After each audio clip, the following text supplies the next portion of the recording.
and welcome to the summer edition of the MBS News, our second for 2022. Today we focus on the hurricane season, quick access to your claims refund check, and breastfeeding and returning to work.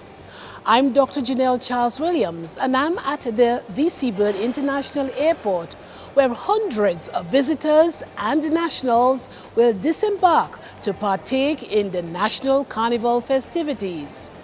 The airport is also home to the Met Office, which closely monitors weather conditions in the Atlantic this time of year. I am Delicia Bonney, standing inside of the lobby of the Customer Service Department. We are currently inviting all our members to sign up to have their claims check deposited directly into their bank accounts. And I am Naika Walsh at the Cedar Grove Clinic and Creche. Today, I will share with you how one mom continues to achieve breastfeeding success even after returning to work.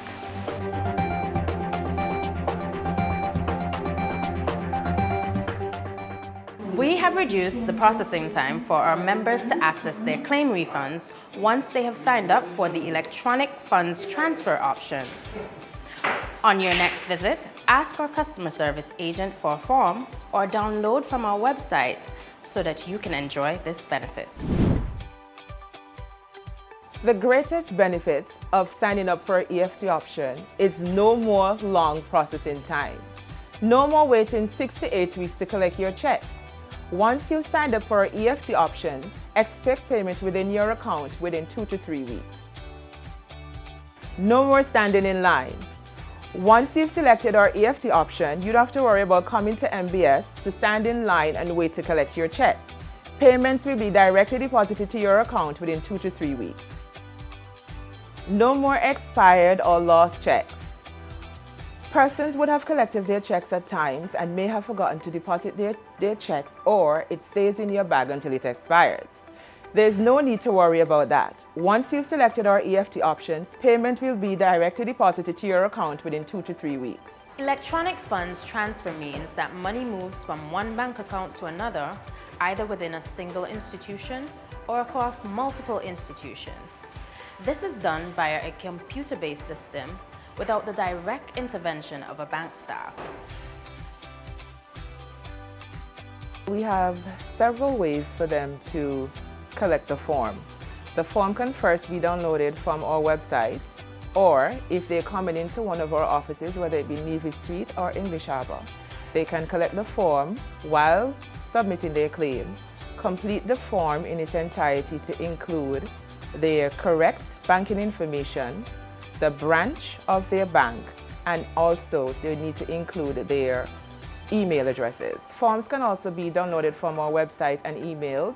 They can complete the form and email it to mbseft@mbs.gov.ag. Our employers can also pay their contributions using electronic funds transfer, and email signed R3As to contributions@mbs.gov.ag. Thank you, Delicia. According to the National Oceanic and Atmospheric Administration, there is a 6 out of 10 chance that this year we will see above normal activity in the Atlantic Basin for the 2022 hurricane season. Our local climatologist says, based on our experience with hurricanes, preparedness should be our watchword. We must remain vigilant. The 2022 Atlantic hurricane season is forecast to be a season with above normal activity.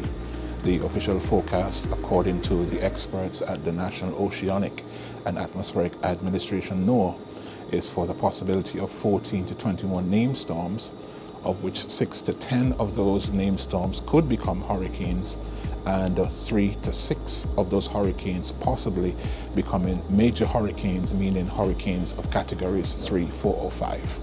That is the official forecast from the experts at NOAA.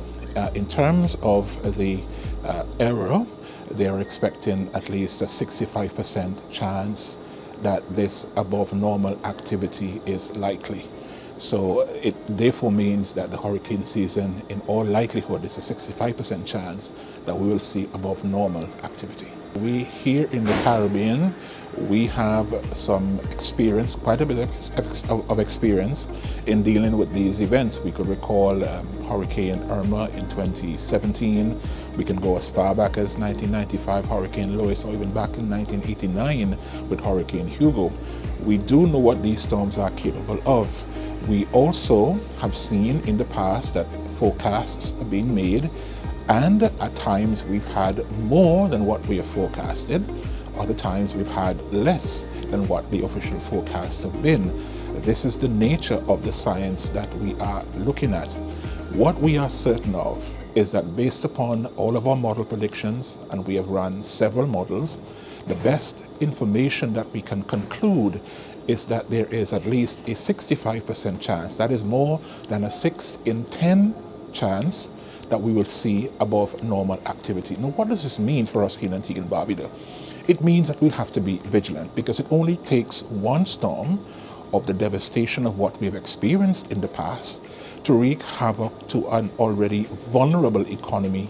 Now is the time to determine if, in the unlikely event of the passage of a hurricane and my structure, my dwelling place is not sound, we have to make a decision now at the start of the hurricane season to basically determine where, if in the event of an impact on Antigua and Barbuda, where's my nearest hurricane shelter, where am I going to go? These kinds of decisions must be made before the start of the hurricane season. It is important to know all the hurricane shelters in your community and to place all important documents in a sealed, waterproof pouch to prevent loss or damage during a flooding. Antigua and Barbuda has extended the maternity leave from 12 to 14 weeks. Moms have long advocated for lengthier maternity leave to facilitate the World Health Organization's recommendation that babies are exclusively breastfed for the first 6 months of life.